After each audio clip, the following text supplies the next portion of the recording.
안에 있는 잘못된 두려움을 하나님이 바로잡아 주셨습니다. 그 잘못된 두려움이다라고 하는 것은 무엇이냐면 여호수아가 너무나도 사람을 의지하고 또 어떤 군사력과 또 이런 등등 의지하면서 내가 하나님 앞에 부여받은 그 사명들을 제대로 감당할 수 있을까? 이런 복잡한 생각들이 여호수아 안에 많이 있었던 것 같습니다. 근데 하나님은 여호수아 안에 있는 이 잘못된 두려움을 바로잡아 주셨어요. 어떻게 바로잡아 주셨습니까? 말씀 붙잡고 말씀을 중심으로 해서 좌로나 우로나 치우치지 말라. 여러분, 내가 중심을 잡는다 그러죠. 절대로 인간의 생각으로 중심을 잡지 마십시오. 오래 못 갑니다. 절대 다른 사람들에게 물어봐서 내 중심을 잡을 생각을 하지는 마십시오. 오래 갈 것 같은데 오래 가지 못합니다. 중심 잡는 방법은요, 말씀밖에 없어요. 그것만이 우리의 삶을 좌로 넘어지지 않도록, 우로 넘어지지 않도록 도와주는 길이고 진리고 빛이니까요. 이 여호수아가 중심을 바로 잡으니까 이제 내가 걸어가야 될 길이 보여요. 내가 어떻게 살아가야 될지, 내가 무슨 일을 해야 될지 사명이 보이기 시작했습니다. 그리고 그 사명은 오늘 설교 말씀의 제목처럼 요단강을 건너는 것이었습니다. 자, 여러분, 요단강을 건너는 이 부분을 우리가 잠깐 살펴볼 필요가 있는데 지도를 한번 잠깐 띄워주시겠습니까? 자, 저기 보이는 강이 요단강이에요. 제가 하살표로 표시를 해놨는데 이 요단강을 기점으로 해서 동편 그리고 서편을 우리가 볼 수가 있습니다. 그런데 한번 여러분 눈으로 보십시오. 그 동편에 제일 아래 파란색으로 루벤이라 되어 있고 그 다음에 연두색으로 갓이라 되어 있고 맨 위에 므낫세라고 이렇게 되어 있습니다. 이 루벤과 갓과 므낫세 지파는 요단강을 건너지 않아도 돼요. 왜요? 그곳이 본인들이 살 집이니까 굳이 건널 필요가 없습니다. 그리고 이 두 지파 반이라고 그러는데 왜 두 지파 반이라고 그러냐면 루벤 한 지파, 그 다음에 갓 지파 한 지파, 위에 므낫세가 있잖아요. 근데 므낫세는 반지파라고 그래요. 반이다. 왜요? 서편을 보면 또 므낫세가 하나 보이죠? 서쪽에. 반은 동편에 살고 반은 서편에 살아요. 그래도 동쪽에 있는 지파들을 두 지파 반이다라고 보통 이렇게 명명을 하고 있습니다. 어찌되었든 간에 이 두 지파 반은 굳이 건널 필요가 없는 상황입니다. 자, 다시 이제 화면 걷어주시면 되겠습니다. 자, 오늘 본문 말씀에 보면 여호수아가 이스라엘 백성들의 관리들을 다 불러다가 하나님이 내게 말씀하셨습니다. 우리가 이제 요단강을 건널 준비를 하셔야 됩니다. 그런데 오늘 여호수아 1장 하반절에 보면 상당히 많은 부분이 요단강을 건넌다라고 하는 이 보편적인 명령에 할애가 된 것이 아니고 여호수아가 루벤과 갓과 므낫세의 반지파를 불러서 당부하는 말씀으로 많은 부분들이 할애가 되어 있습니다.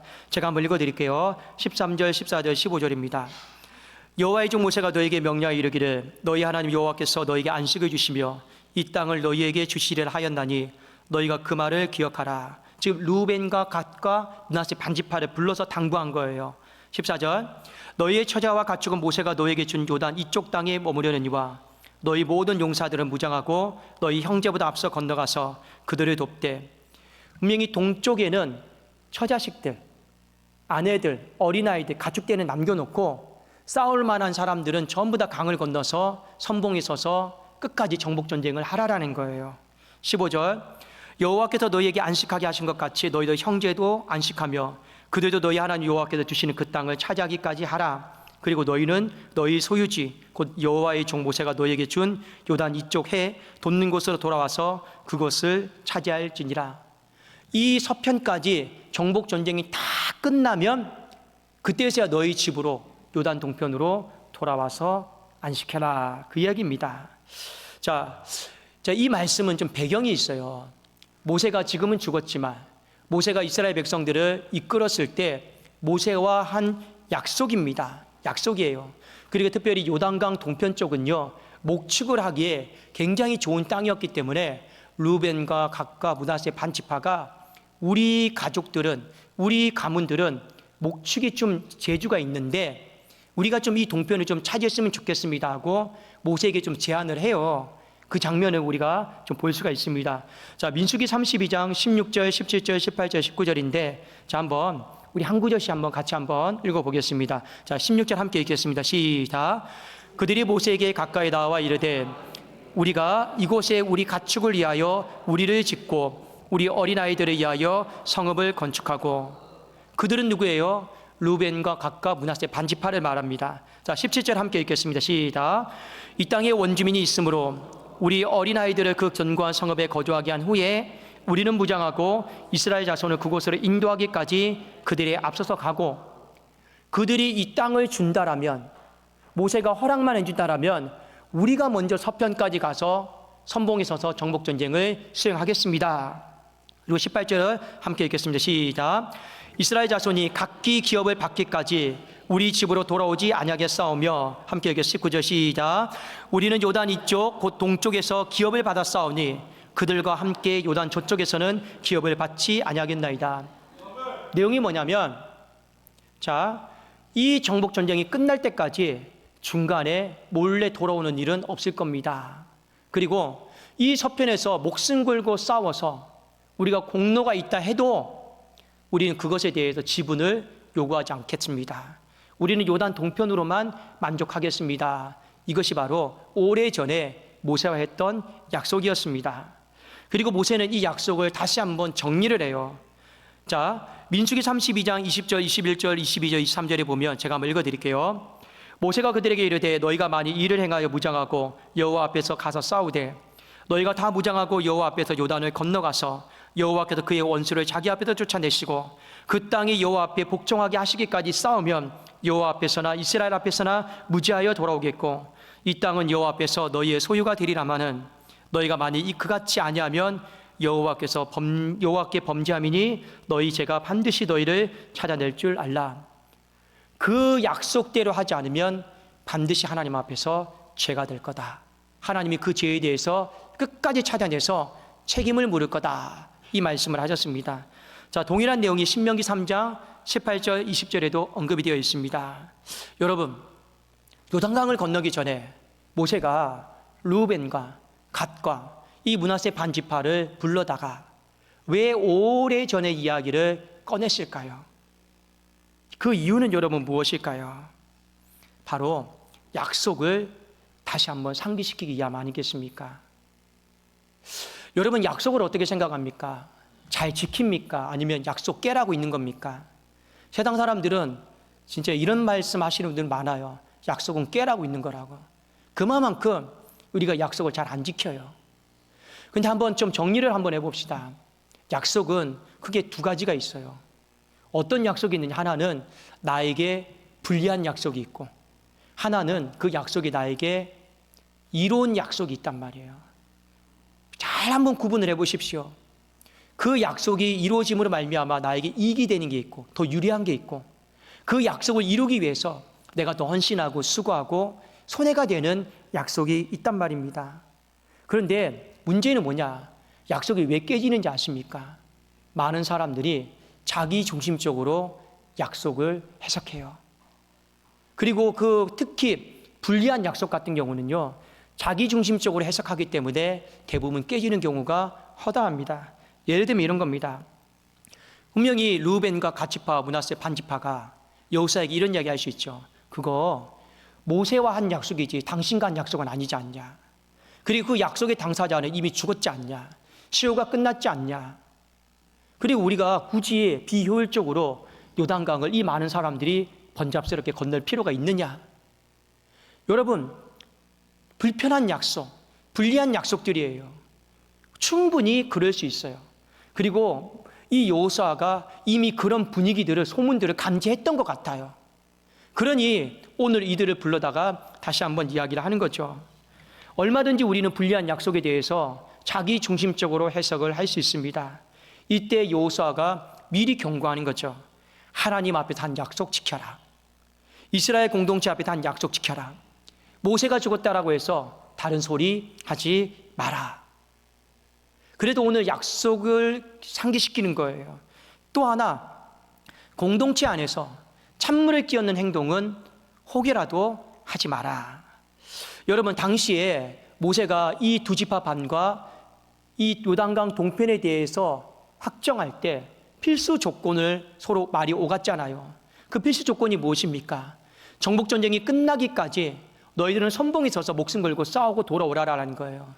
왜 모세가 이 필수 조건을 내세웠고 또 두 지파 반이 필수 조건을 내세웠습니까? 모세의 입장에서는 그렇게 하지 않으면 이스라엘 공동체가 사기가 저하될 수 있어요. 모세가 편파적이다. 왜 저 사람들은 싸우지 않아? 왜 우리만 목숨 걸고 싸워야 돼? 그러니까 필수 조건이 필요했던 거예요. 그리고 이 두 지파 반도 자기들 나름대로 자존심이 있죠. 우리가 자기 목숨만, 자기만 생각하는 그런 믿음 없는 사람이 아니다.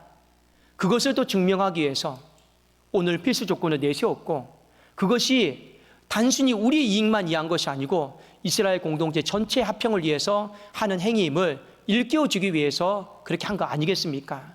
그러니까 모세 시대 때 서로 조심한 거예요. 뭘 조심한 거예요? 혹여라도 이 이스라엘 공동체 안에 찬물 끼얹는 말하지 말자. 찬물 끼얹는 행동하지 말자. 힘 빠지게 하는 행동 말하지 말자 당부를 했는데 문제는 뭐예요? 모세가 죽었단 말이에요. 그래서 여호수아가 혹여라도 그런 행동 말들을 할까봐 불러다가 뭐 하는 거예요? 미리 당부시키고 경고하는 것 아니겠습니까? 사랑하는 여러분, 먼저 한번 봅시다. 모세가 죽고 난 이후에 여호수아가 두려워했던 두려움의 실체를 오늘 우리가 볼 수 있습니다. 그 두려움의 실체는 무엇이냐? 요단강을 건너가야 되는데 이미 진중에 소문들이 이상해요. 안 건너가겠다 그래요. 우리가 굳이 왜 건너가야 되냐? 이런 말들이 빈말이라도 오고 가고 하는 것 같아요. 그런데 내 권위로, 내 지도력으로, 내 통솔력으로 그들을 설득시킬 수 있을까? 그들에게 이렇게 약속대로 내가 이끌어 갈 수 있을까? 이건 아무래도 나는 카리스마가 없고 지도력이 없고 내 말이 그들에게 설득력이 될까? 이것이 지금 여호수아가 가지고 있었던 두려움이었던 것 같아요. 그런데 하나님이 그 잘못된 두려움이다. 말씀을 중심으로 해서 정신 똑바로 차려라. 말씀을 중심으로 해서 정신 똑바로 차려라. 그러면 어떻게 되는 거예요? 네가 두려워하는 부분들, 애매한 부분들, 세모와 같은 부분들 내가 확실하게 다른 소리 하지 않도록 동그라미로 정리해 주겠다. 오늘 이렇게 해서 요단강을 건너기 전에 하나님이 마무리를 시켜준 거예요. 여러분 인생도 마찬가지입니다. 인생을 살다 보면 내가 이 사람과 결혼해서 행복할 수 있을까? 내가 이 직분을 잘 감당할 수 있을까? 안 하겠다는 것도 아니죠. 안 살겠다는 것도 아니죠. 우리는 애매한 부분이 있고 세모가 있습니다. 이때 우리에게 필요한 건 뭐냐? 하나님이 잘 정리시켜 줘야 돼요. 근데 하나님이 잘 정리시켜 주는 방법이 무엇입니까? 내가 말씀만 붙잡고 말씀의 중심에 서서 내가 나가겠습니다 하면 하나님은 우리가 갖고 있는 모든 잘못된 두려움들, 애매한 부분들, 틈이 될 수 있는 부분들을 하나님이 깨끗하게 정리하여 주신 줄로 믿습니다. 우린 그 은혜를 사모해야 되는 거예요. 그래서 오늘 여호수아 1장 17절 18절에 이 내용이 나와 있습니다. 한번 같이 한번 읽어볼까요? 자, 17절 18절입니다. 시작. 우리는 범사에 모세에게 순종한 것 같이 당신에게 순종하려니와 오직 당신의 하나님 여호와께서 모세와 함께 계시던 것 같이 당신과 함께 계시기를 원하나이다. 누구든지 당신의 명령을 거역하며 당신의 말씀을 순종하지 않은 자는 죽임을 당하리니 오직 강하고 담대하소서. 모세를 따랐던 것처럼 여호수아를 따르겠습니다 이 말이 아니고 이 말의 본뜻은 무엇입니까? 모세 앞에서 했던 약속 여호수아 앞에서도 동일하게 지키겠다, 그런 의미 아니겠습니까? 공동체 앞에서 찬물을 끼얹는 행동 말하지 않겠습니다. 누가요? 루벤 지파와 갓 지파와 므낫세 반 지파가 오늘 여호수아에게 확언해 주는 거예요.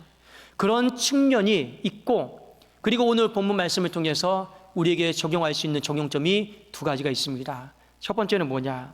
나는 약속을 잘 지키는 사람인가? 이걸 넘어서 나는 불리한 약속을 잘 지키는 사람인가요? 한번 그것을 내 가슴에 손을 얹고 잘 생각을 해보십시오. 제가 이전에 한번 이런 일이 있었습니다. 교회에는 교역자와 직원이 있죠. 이전에 지금은 다 그만두셨지만 어떤 한 집사님이 관리집사님이 계셨는데 그래도 애쓰고 또 노력하는 걸 보니 제가 그냥 당에 상의하지 않고 직권으로 집사님 내일 그냥 쉬세요. 이 한마디를 했습니다. 그런데 그 다음날 교회가 갑자기 급하고 어려운 일이 생겨버렸어요. 그래도 그분이 쉬시면 안 돼요. 좀 같이 도와주셔야 돼요. 그래서 부탁을 드렸어요. 제가 쉬시라고 했는데 좀 번복을 좀 해야 될 것 같습니다. 갑자기 급한 일이 있어서 집사님 같이 도와주셔야 될 것 같습니다. 여러분이라면 어떻게 하시겠습니까? 여러분 어떻게 하시겠어요? 저는 그때 이 말을 분명히 들었습니다. 목사님, 한 입 가지고 두 말 하시면 안 됩니다. 마음이 좀 아팠습니다. 제가 여러분들에게 무슨 말씀을 드리고 싶은 거 아니에요? 참 희한해요. 사람은 나에게 유리한 약속은 잊어버리지도 않아요. 나에게 유리한 약속은 침해도 없어요. 나에게 유리한 약속은 어떻게든 간에 그렇게 말씀하지 않았냐고 굳히기에 들어갑니다. 그런데 반대로 나에게 불리한 약속은 보통 이런 말 합니다. 그런 약속이 있었습니까? 나는 그런 뜻으로 말한 게 아닌데. 가끔씩요, 여러분들 제가 판단하고 정죄하는 거 아닙니다. 성도님들이 뭔가 헌물하겠다, 또 뭔가 이렇게 내가 교회에 도움이 돼 뭔가 하겠다. 그러냐고. 그게 나중에 돼서 이 헌물 언제 하시는 겁니까? 물어보면 저한테 뭐라고 하시는지 아십니까? 저 헌물하겠다고 한 적 없는데 그냥 의견만 말씀드린 건데 제가 잘못 들은 걸까요?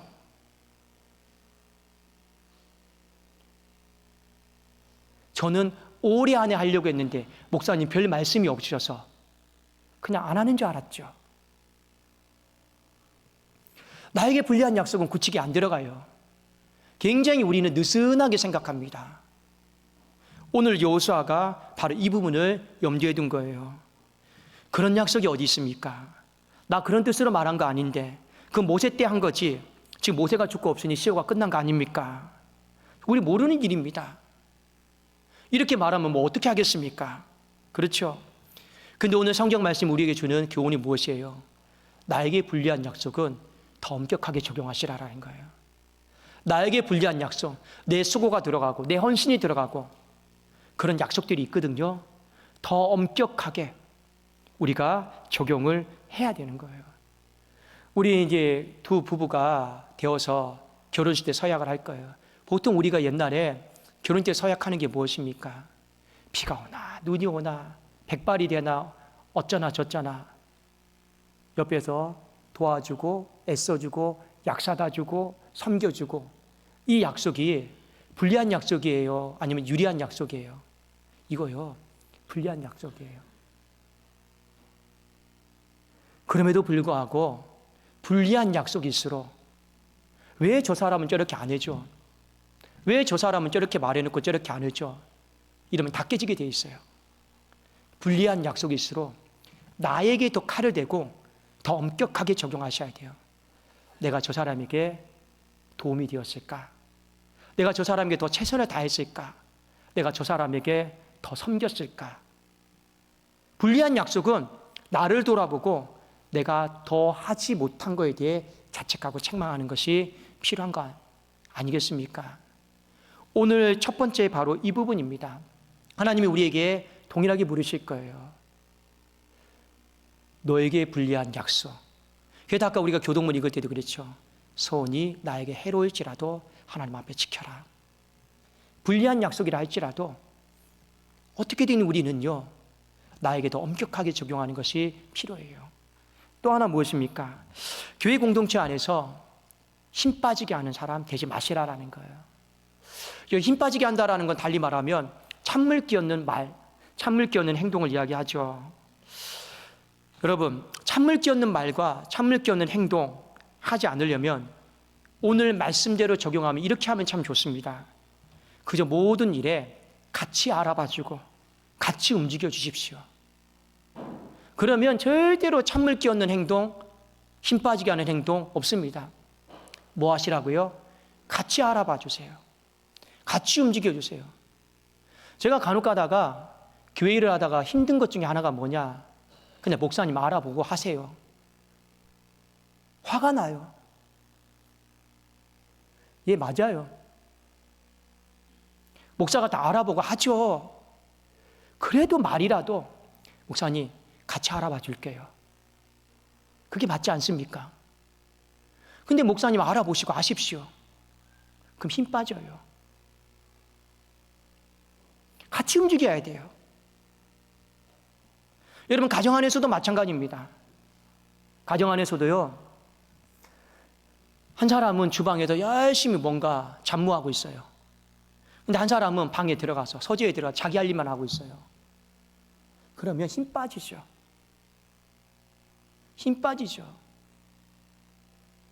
여러분, 세상의 직장은요, 자기 할 일만 하면 돼요.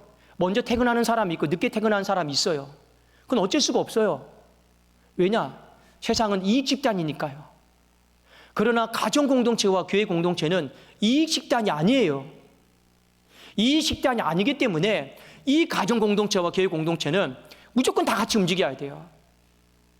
다 같이 움직이지 않으면 틈이 생기는 거예요. 세상은 달라요.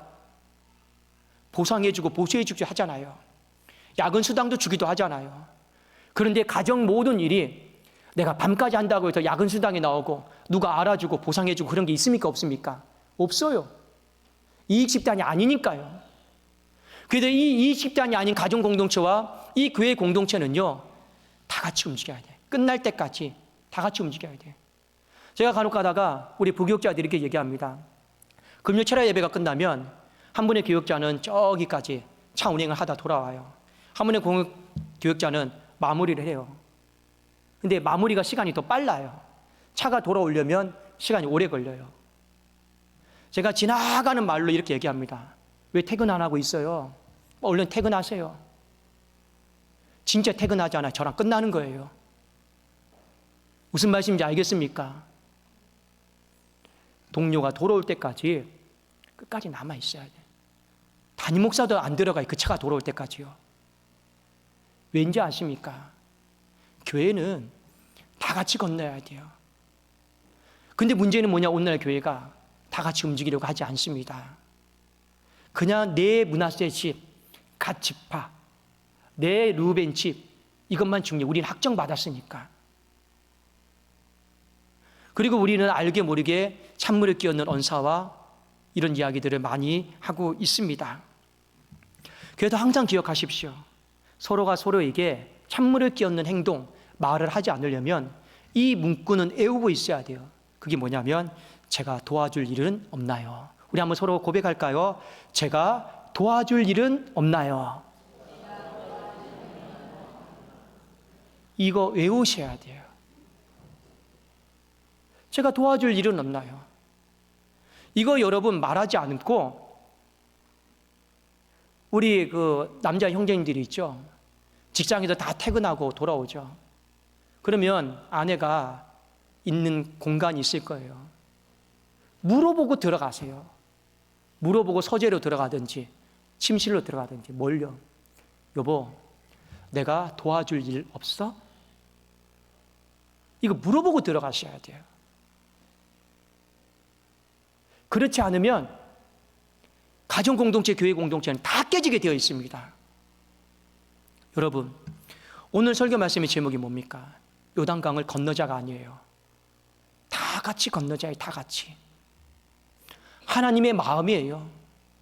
누군 건너고 누군 안 건너고 그게 아니고 하나님은 다 같이 건너기를 원하고 있어요. 다 같이. 그렇지 않겠습니까? 왜 하나님은 다 같이 건너기를 원하느냐? 다 같이 건널 때 하나님의 기적이 있고 하나님의 역사가 있고 하나님의 일하심을 볼 수 있기 때문입니다. 근데 지금 여호사의 마음에 두려움이 있어요. 나는 카리스마도 없고 능력도 없고 지도력도 없는데 저 두 지파 반을 어떻게 설득시키지? 어떻게 따라오게 하지? 이거 모세랑 했던 건데 머리가 많이 아팠던 것 같아요. 그런데 말씀의 중심을 잡으니까 하나님이 다 정리해 주시잖아요. 애매한 부분들, 잘못된 두려움들 다 정리해 주시잖아요. 그럼에도 우리 요단강 건너가자. 다 같이 건너가자. 그러기 위해서 우리에게 당부하는 것이 약속을 기억하는 겁니다. 약속을 기억하지 않으면 절대 다 같이 건너갈 수 없습니다. 우리 찬물에 끼얹는 말, 행동하지 않는 겁니다. 그거 있으면 다 같이 건너갈 수가 없기 때문에 그렇습니다. 부디 저는 우리 독산동교회 모든 성도님들 가정 안에서도 마찬가지고요. 교회 안에서도 마찬가지입니다. 오늘 말씀을 잘 기억하면서 혹여 내 안에 불리한 약속이라 할지라도 그래도 더 엄격하게 한번 생각해 보십시오. 절대로 교회 공동체 안에 찬물을 끼얹는 행동, 힘 빠지게 하는 말들 하지 마십시오. 성경이 오늘 분명히 얘기하고 있습니다. 그것이 하나님 앞에 죄가 될 수 있다. 하나님이 반드시 그 죄를 찾아내겠다. 오늘 이 말씀을 하셨기 때문에 그렇습니다. 부디 다 같이 건너서 다 같이 하나님의 역사를 보고 하나님의 기적을 보고 그 젖과 꿀이 흐르는 땅의 풍성함을 함께 볼 수 있기를 주님의 이름으로 축원합니다. 기도하겠습니다. 살아계신 하나님 아버지와